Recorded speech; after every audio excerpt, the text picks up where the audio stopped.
Amen. Amen, liewe luisteraar. Ons kyk weer na die verborgenhede, die goeie nuus, dit wat gekom het, dit wat vir eeue en geslagte verborge was, maar wat nou geopenbaar is. Dit is so wonderlik as 'n ou regtig tot die kennis kom en tot die openbaring van die skrifte kom. Verskillende openbaringe, soos geloof geopenbaar word deur die skrifte. So is daar verskillende openbarings wat kom. En ons kyk 'n bietjie na die realiteit van hierdie werklikhede. So ek lees vir ons hierso van 1 Korintiërs 2 van vers 7 af.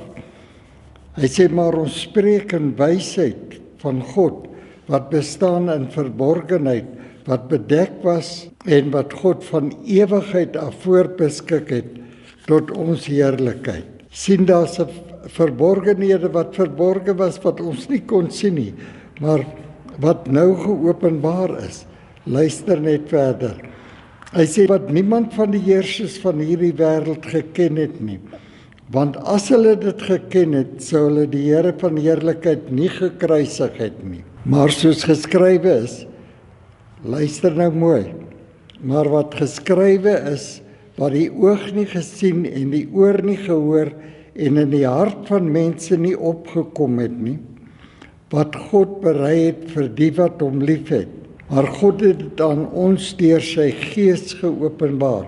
'n Openbaring wat nou geldig is. 'n Openbaring wat tot ons gekom het. Want die Gees ondersoek alle dinge, ook die dieptes van God. Kan nie dink dat God is Gees. En deur daardie Gees kan ons sien wat gaan in die dieptes van God se hart aan. Want wie van die mens weet wat in die mens is, behalwe die Gees van die mens, wat in hom is. So weet ook niemand wat in God is nie, behalwe die Gees van God. Ons het ewenwel nie die Gees van die wêreld ontvang nie. 'n Totale ander realiteit as die Gees van God. Maar ons het ontvang die Gees wat uit God is, sodat ons kan weet wat God ons uit genade geskenk het. Daarom spreek ons ook nie met woorde van menslike wysheid leer nie, maar die wat die Heilige Gees leer, sodat ons geestelike dinge met geestelike kan vergelyk. Dan sê vers 14, maar die natuurlike mens neem die dinge van die Gees van God nie aan nie, want dit is vir hom dwaasheid, en hy kan dit nie verstaan nie, omdat dit geestelik beoordeel word. Nou, hierdie verborgenhede van God, wat vir ewig in God se hart was, tot die mens, is nou aan die mens geopenbaar. Die volle heerlikheid, die volle rykdom, die volle gedagtes wat God van die skepping van die wêreld af in sy hart gehad het. En dit is daardie realiteite, die groot heerlikheid wat in die kruis vir ons gekom het en wat ons nou na moet kyk. Hierdie wonderlike realiteite wat so groot is dat dit baie tyd vat om tot die werklikheid daarvan te kom. So ons kyk in die verborgenhede in en ons kyk in hierdie groot liefdes openbaring van God in.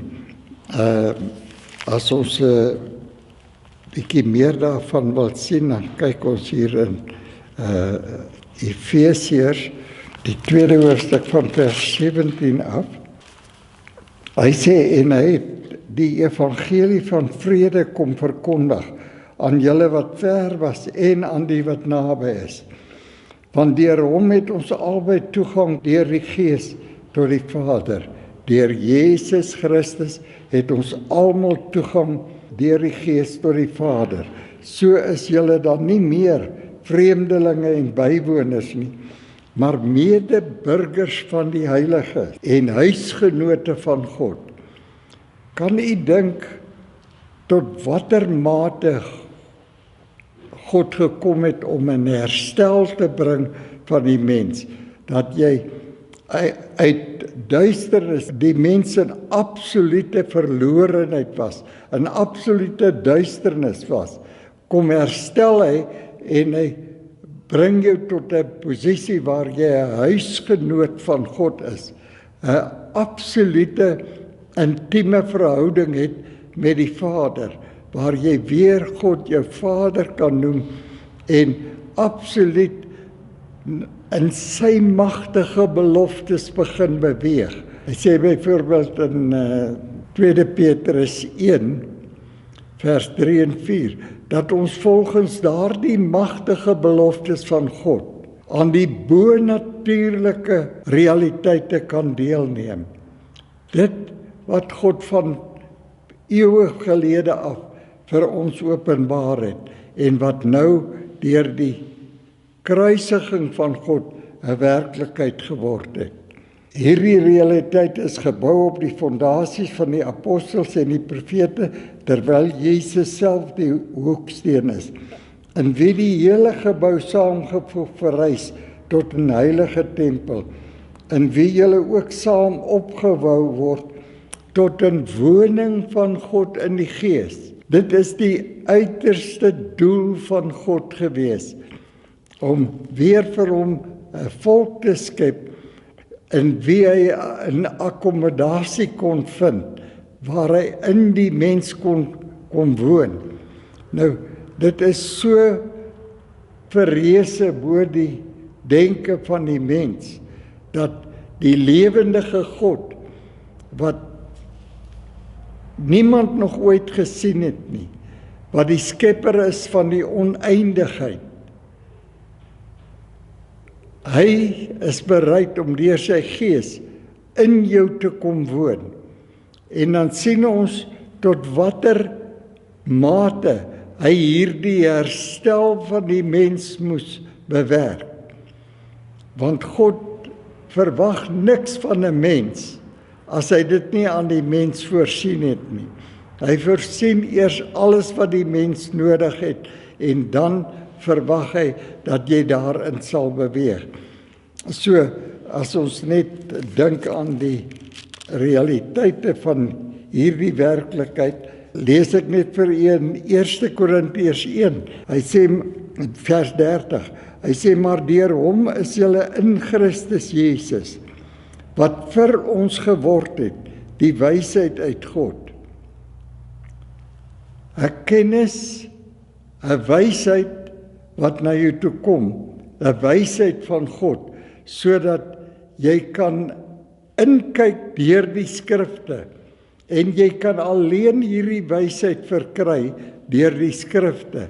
Absolute kennis is daarom wat die skrif so pertinent is, dat hy sê dat die mens gaan verlore weens 'n gebrek aan kennis.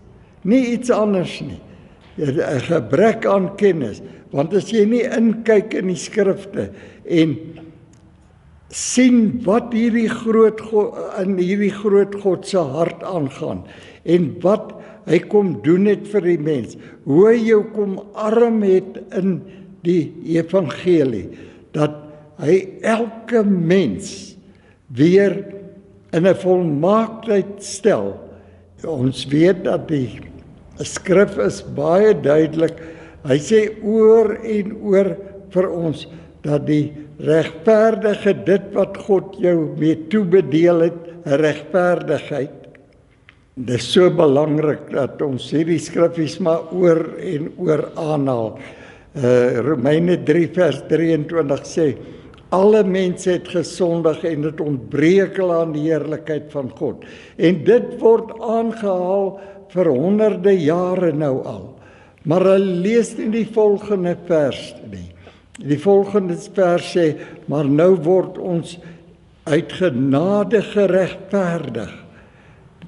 So dit is so belangrik, as God jou uit genade geregverdig het, dan het hy vir jou iets bewerk waarin jy moet staan deur die geloof. In die Nuwe Testament gaan die mens net deur geloof lewe. Jou enigste bydrae wat jy in die Nuwe Testament aan al die heerlikheid van God het, is net jou geloof. Niks anders nie.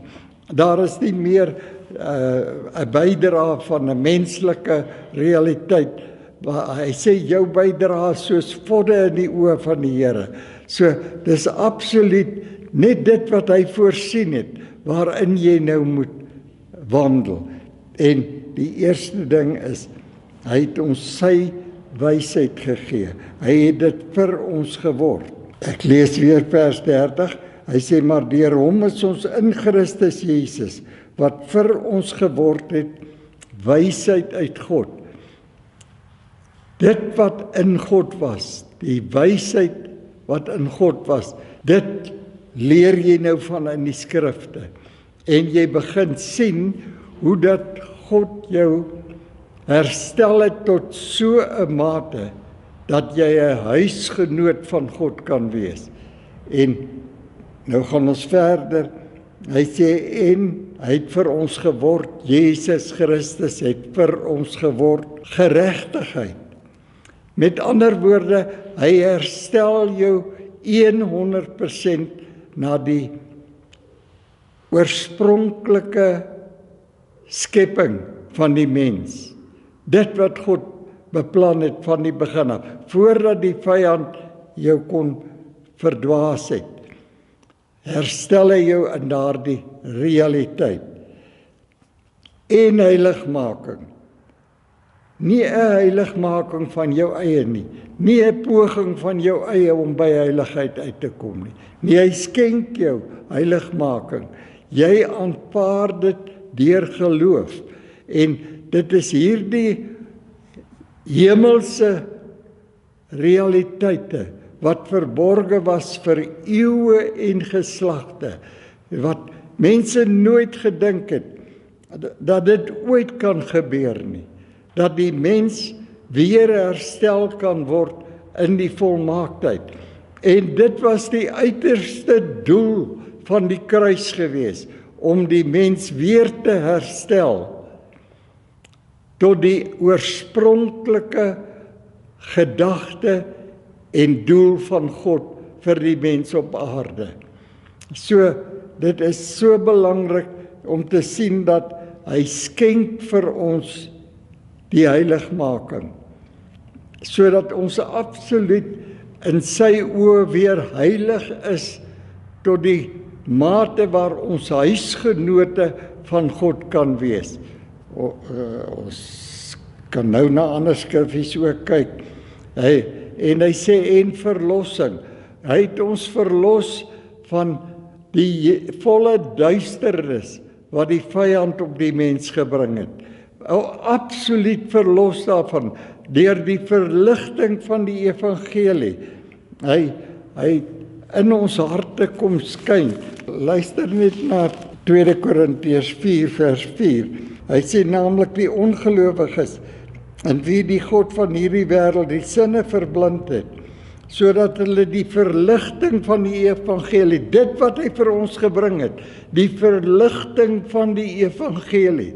Die evangelie het vir jou 'n volmaaktheid gebring, het vir jou 'n heiligheid, geregtigheid, 'n volmaaktheid gebring, 'n nuwe wysheid, die wysheid van God gebring. En dit is absoluut verborge aan die heidene, wat nie wil toelaat dat die lig van die evangelie, die heerlikheid van Christus, wat die beeld van God is, op hulle nie sal skyn nie. Maar sien nou die positiewe kant daarvan, dat Jesus het gekom deur die evangelie om die heerlikheid van God weer in ons harte te laat skyn, sodat ons absoluut kan verstaan wat God ons uit genade geskenk het. Ons hierdie realiteite, dit wat 1 Korintiërs 1 vers 30 nou vir ons so pertinent uitspel. Ek kan nie dink hoe dat 'n mens so iets kan nalat om nie daarna te kyk, nie om sy hele wese daarop te stel en te verstaan wat hierdie teks beteken nie. Ek lees weer 1 Korintiërs 1 vers 30. Hy sê, maar deur hom dit is nou deur die groot God van die hemel, die skepper van hemel en aarde, die skepper van die univers, deur sy toedoen, is julle in Christus Jesus. Hy het ons in Christus Jesus gesit aan die kruis van Golgotha, wat vir ons geword het, wysheid uit God, en geregtigheid, en heiligmaking, en verlossing. Jesus het dit geword vir elke mens, en elke mens het nou die vermoë om hierdie realiteite aanvaar of te verwerp, want dit is net geskenke. God het dit aan elke mens geskenk, die verligting van die evangelie, om te aanvaar dit wat vir jou gekom het. Dit is so belangrik dat ons inkyk in hierdie realiteite. Terwyl ons hier in 1 Korintiërs is, luister net na hoofstuk 3, vers 16. Hy sê, weet julle nie dat julle 'n tempel van God is? Dat jy nou 'n akkommodasie van God is, 'n tempel van God is, en dat die Gees van God in julle woon nie? Nou, dit is so belangrik as jy dink hoe mense die geestelike realiteite soms misbruik en soms verkeerd verstaan, dat hulle nie in diepte na hierdie realiteite kan kyk en in diepte kan sien wat God eintlik vir die mens voorberei het, dat hy jou wese kom heilig het, dat hy jou wese kom geregtig verklaar het, sodat dit 'n tempel, 'n akkommodasie vir God kan wees. Luister nou weer na die 16de vers. Hy sê, weet julle nie dat julle 'n tempel van God is en die Gees van God in julle woon nie? As iemand die tempel van God ken, sal God hom ken, want die tempel van God is heilig en dit is julle. As jy jou eie tempel ken, deur nie hierdie realiteite te aanvaar nie, dan verloor jy mense. Hierdie God het gekom om elke mens, maak nie saak hoe ver hy geval het nie, te omarm en in te bring in sy volle heerlikheid. Dit was die hart van God. Dit is wat die Gees van God kom openbaar het. Die dieptes van God se wese aan die mens kom bekendstel het, sodat die mens kan weet wat God ons uit genade geskenk het. Die 12de vers van 1 Korintiërs 2, dan sê hy, ons het ewenwel nie die gees van die wêreld ontvang nie, maar die Gees wat uit God is, sodat ons kan weet wat God ons uit genade geskenk het. Nou vra ek u, liewe luisteraar, as u nou nie die wysheid van God, die geregtigheid van God, die heiligheid van God, die verlossing wat hy aan u geskenk het, as u dit nie wil aanvaar of nie kan aanvaar of nie weet dat u dit kan aanvaar nie, waar staan u? Waarmee is u besig? Kyk na u eie woord en moenie meer luister na verdwaasheid waar die mense pogings opgewek wil word, sodat jy 7 stappe tot heiligmaking moet volg nie. Daar bestaan nie so iets nie. In die volmaaktheid na die kruis, baie van die ou realiteite van die Ou Testament, waar die mense pogings ter sprake was, het oorgespoel in die Nuwe Testament, omdat al die disippels van Jesus Jode was en absoluut disippels van Moses was.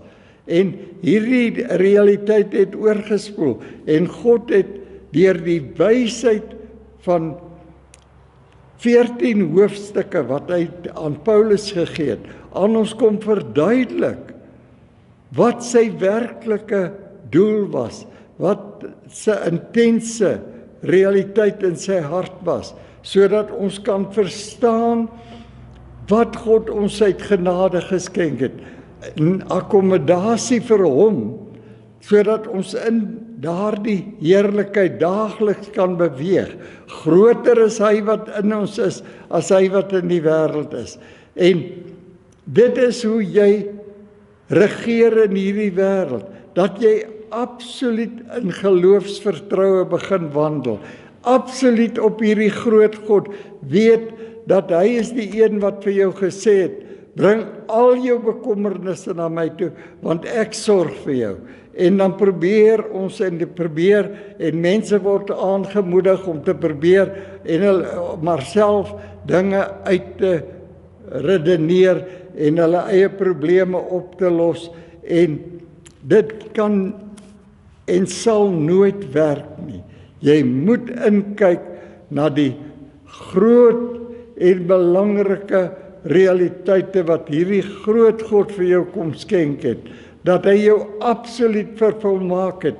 Waar kan jy 'n groter heerlikheid kry as dit, dat hierdie groot God, die skepper van die mens, die skepper van die heelal, vir jou kom herstel in Jesus Christus, en jy weier om daardie herstel te aanvaar, of jy wandel in groot onkunde, en dit is net onkunde, ongeloof, wat jou laat verlore gaan, niks anders nie. So, ons moet tot die kennis kom, ons moet na hierdie realiteite ken, en dit ter harte neem, sodat ons absoluut in dankbaarheid voor God kan staan elke dag.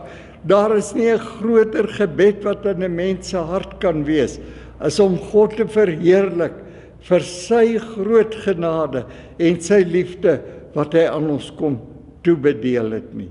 Ek verlang so dat elke een van u tot hierdie werklikheid sal kom en sien en aanvaar wat Jesus vir u gedoen het aan die kruis. Hy het u kom vervolmaak sodat u in 'n vreugde voort kan gaan elke dag. Prys sy groot naam. Amen.